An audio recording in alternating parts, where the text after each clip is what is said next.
Il était une fois une petite fille que tout le monde aimait bien, surtout sa grand-mère.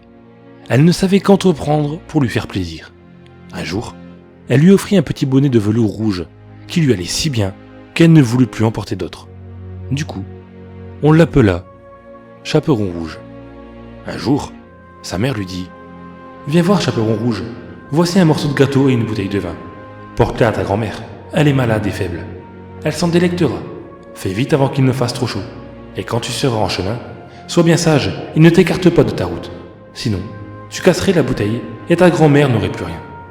Et quand tu arriveras chez elle, n'oublie pas de dire bonjour et ne va pas fureter dans tous les coins. » « Je ferai tout comme il faut, » dit le petit Chaperon Rouge à sa mère. La fillette lui dit au revoir. La grand-mère habitait loin, au milieu de la forêt, à une demi-heure du village. Lorsque le petit Chaperon Rouge arriva dans les bois, il rencontra le loup. Mais il ne savait pas que c'était une vilaine bête et ne le craignait point. « Bonjour, Chaperon Rouge, » dit le loup. « Bonjour, loup, » dit le Chaperon Rouge. « Où vas-tu donc sitôt, Chaperon Rouge ? » ?»« Chez ma grand-mère. »« Que portes-tu dans ton panier ? » ?»« Du gâteau et du vin. Hier nous avons fait de la pâtisserie et ça fera du bien à ma grand-mère. Ça la fortifiera. »« Où habite donc ta grand-mère, Chaperon Rouge ? » ?»« Oh, à un bon quart d'heure d'ici, dans la forêt.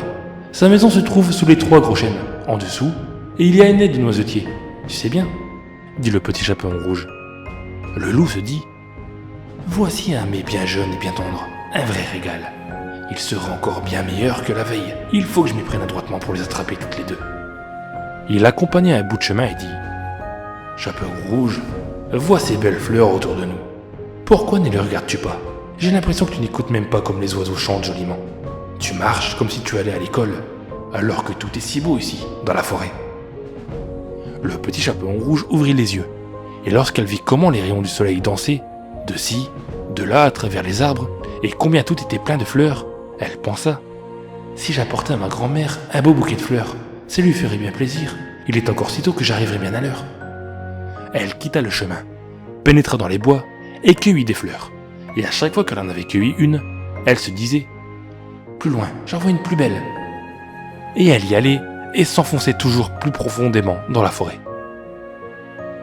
Le loup, lui, courait tout droit vers la maison de la grand-mère. Il frappa à la porte.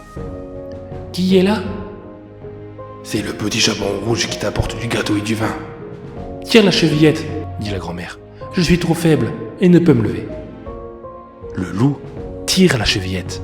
La porte s'ouvre et sans dire un mot, il s'approche du lit de la grand-mère et l'avale. Il enfile ses habits, met sa coiffe, se couche dans son lit et tire les rideaux. Pendant ce temps, le petit Chaperon Rouge avait fait la chasse aux fleurs. Lorsque la fillette en eut tant qu'elle pouvait à peine les porter, elle se souvint soudainement de sa grand-mère et reprit la route pour se rendre auprès d'elle. Elle fut très étonnée de voir la porte ouverte, et lorsqu'elle entra dans la chambre, cela lui sembla si curieux qu'elle se dit « Mon Dieu, comme je suis craintive aujourd'hui, et cependant, d'habitude, je suis si contente d'être auprès de ma grand-mère. » Elle s'écria « Bonjour !» Mais nulle réponse. Elle s'approcha du lit et tira les rideaux. La grand-mère y était couchée, sa coiffe tirée très bas sur son visage. Elle avait l'air bizarre. « Oh grand-mère, comme tu as de grandes oreilles. »« C'est pour mieux t'entendre. »« Oh grand-mère, comme tu as de grands yeux. »« C'est pour mieux te voir. »« Oh grand-mère, comme tu as de grandes mains. »« C'est pour mieux t'étreindre. »« Mais grand-mère, comme tu as une horrible grande bouche. »« C'est pour mieux te manger. » À peine le loup eut-il prononcé ces mots qu'il bondit hors du lit et avala le pauvre petit Chaperon Rouge. Lorsque le loup eut apaisé sa faim, il se recoucha, s'endormit et commença à ronfler bruyamment. Un chasseur passait justement devant la maison. Il se dit « Comme cette vieille femme ronfle, il faut que je voie si elle a besoin de quelque chose. » Il entre dans la chambre et quand il arriva devant le lit, il voit que c'est un loup qui y est couché. « Ah, c'est toi bandit ! Voilà bien longtemps que je te cherche. » Il se prépare à faire feu lorsque tout à coup, l'idée lui vient que le loup pourrait bien avoir avalé la grand-mère et qu'il serait peut-être encore possible de la sauver. Il ne tire pas, mais prend des ciseaux et commence à ouvrir le ventre du loup endormi. À peine avait-il donné quelques coups de ciseaux qu'il aperçoit le Chaperon Rouge. Quelques coups encore, Et la voilà qui sort du loup et dit « Ah, comme j'ai eu peur, comme il faisait sombre dans le ventre du loup !» Et voilà que la grand-mère sort à son tour, pouvant à peine respirer. Le petit chaperon rouge se hâte de chercher de grosses pierres. Ils remplirent le ventre du loup. Lorsque celui-ci se réveilla, il voulut s'enfuir. Mais les pierres étaient si lourdes qu'il s'écrasa par terre et mourut. Ils étaient bien contents tous les trois. Le chasseur dépouilla le loup et l'emporta chez lui. La grand-mère mangea le gâteau et but le vin que le petit chaperon rouge avait apporté.